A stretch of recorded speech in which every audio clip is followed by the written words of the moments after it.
नमस्कार दोस्तों, पत्नी के अलावा इस एक स्त्री से संबंध रखना पाप नहीं होता। शास्त्रों के अनुसार कोई भी पुरुष पत्नी के अलावा इस एक स्त्री से शारीरिक संबंध बना सकता है। दोस्तों, एक बार देवर्षि नारद नारायण नारायण का जाप करते हुए अंतरिक्ष के मार्ग से यमलोक पहुंच जाते हैं। यमलोक के देवता यम विशाल काय सिंहासन पर विराजमान होते हैं। उनके पास चित्रगुप्त बैठे हुए होते हैं। तभी देवर्षि नारद उस स्थान पर पहुंच जाते हैं। देवर्षि नारद को आता देख यमराज उनका स्वागत करते हैं और उन्हें प्रणाम करते हुए कहने लगते हैं, हे देवर्षि, आपके आगमन से यमपुरी धन्य हुई है। देवर्षि नारद कहते हैं, हे मृत्यु और न्याय के देवता यमराज, आपको प्रणाम है। फिर यमराज कहते हैं, हे देवर्षि, आज बड़े युगों के बाद आप यमपुरी पधारे हैं।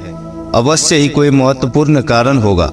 कृपया आप हमें बताने की कृपा करें कि आप किस प्रयोजन से आज यमपुरी आए हैं। तब नारद जी कहते हैं, हे धर्मराज, आप मृत्यु और न्याय के देवता हैं। तीनों लोकों के प्राणियों को उनके कर्मों के अनुसार दंड देने का कार्य आप करते हैं। आपके पास समस्त प्राणियों और चराचर का लेखा जोखा रखा हुआ है। पापी मनुष्य को आप नरक में डालते हैं और पुण्यवान मनुष्य को आप स्वर्ग में भेजते हैं। इसलिए आपको मनुष्य की सभी पाप और पुण्य कर्मों का ज्ञान है। मैं आपके पास एक विचित्र प्रश्न लेकर आया हूँ। कृपया आप मेरे इस प्रश्न का उत्तर दें। फिर यमराज कहते हैं, हे देवर्षि, आप सत्य कहते हैं।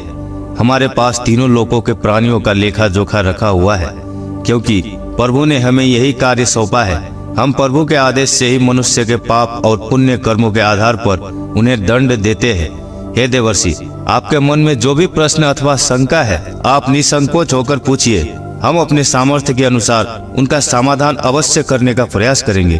तब देवर्षि कहते हैं, हे यमराज, शास्त्र कहते हैं कि एक पुरुष को केवल एक ही स्त्री से विवाह करना चाहिए, एक ही स्त्री से संबंध बनाना चाहिए। किंतु मैंने यह भी देखा है कि कुछ मनुष्य अनेक विवाह करते हैं, अनेक स्त्रियों से संबंध रखते हैं। क्या यह पाप नहीं है? क्या ऐसे मनुष्य को नरक में डाला जाता है? इस पर शास्त्र क्या कहते हैं?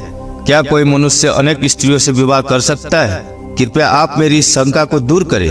यमराज कहने लगते हैं, हे देवर्षि, आपने समस्त मानव जाति के कल्याण के लिए उचित ही प्रश्न किया है।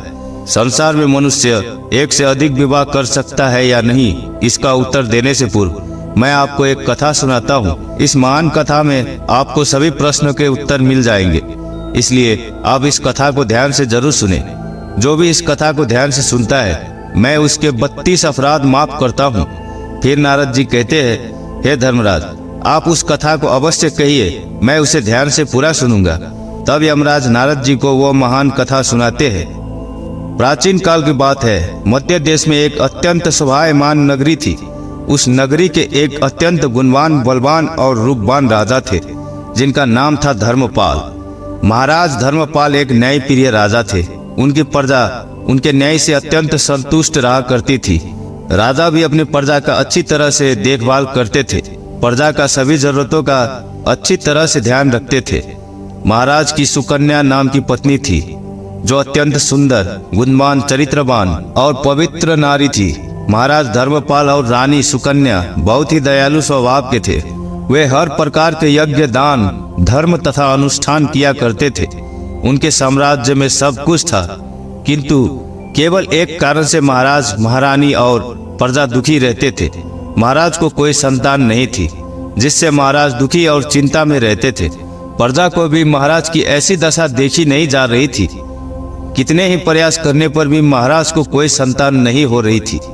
महाराज ने अनेक वैद्य बुलाए, अनेक पुत्र प्राप्ति के उपाय किए, दान धर्म किया, व्रत किया, किंतु उन्हें किसी भी उपाय से संतुष्टि नहीं मिली। फिर एक दिन प्रजाजन महाराज के पास आते हैं और कहते हैं, हे महाराज, आप पुत्र प्राप्ति के लिए दूसरा विवाह करें। किंतु महाराज अपनी प्रजा की बात से सहमत नहीं होते हैं। महाराज रानी सुकन्या से बहुत प्रेम करते थे, इसलिए वे अपनी पत्नी का दिल नहीं दुखाना चाहते थे।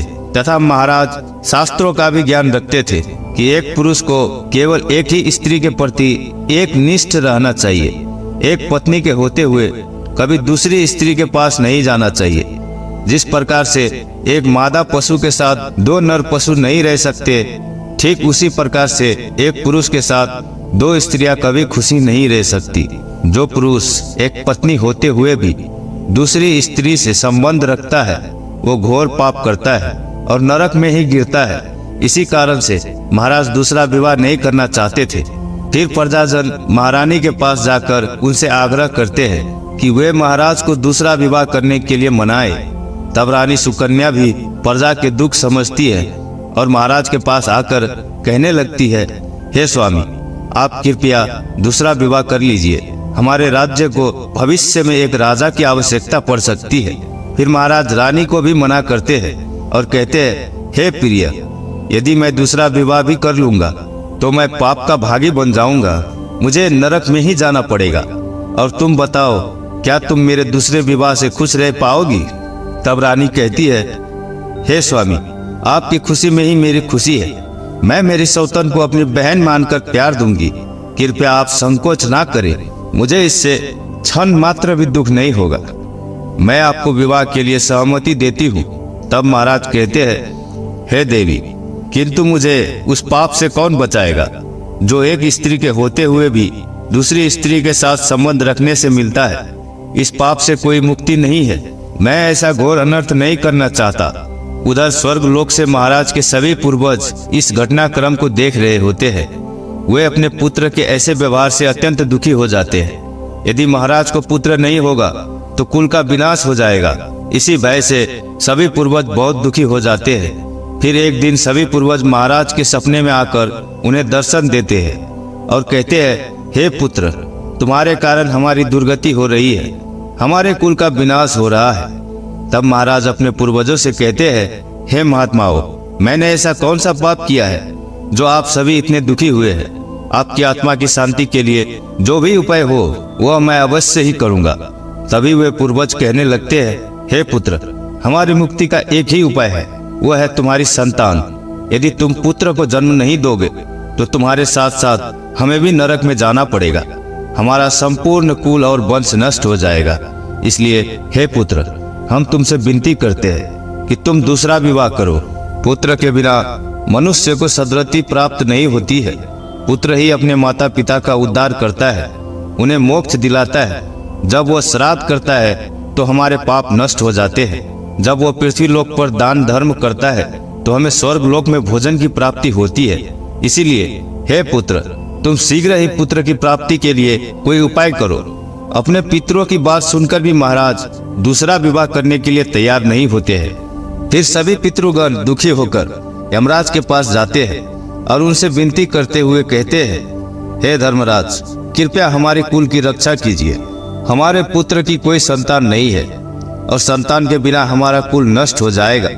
कृपया आप हमारे पुत्र को दूसरा विवाह करने की आज्ञा दें।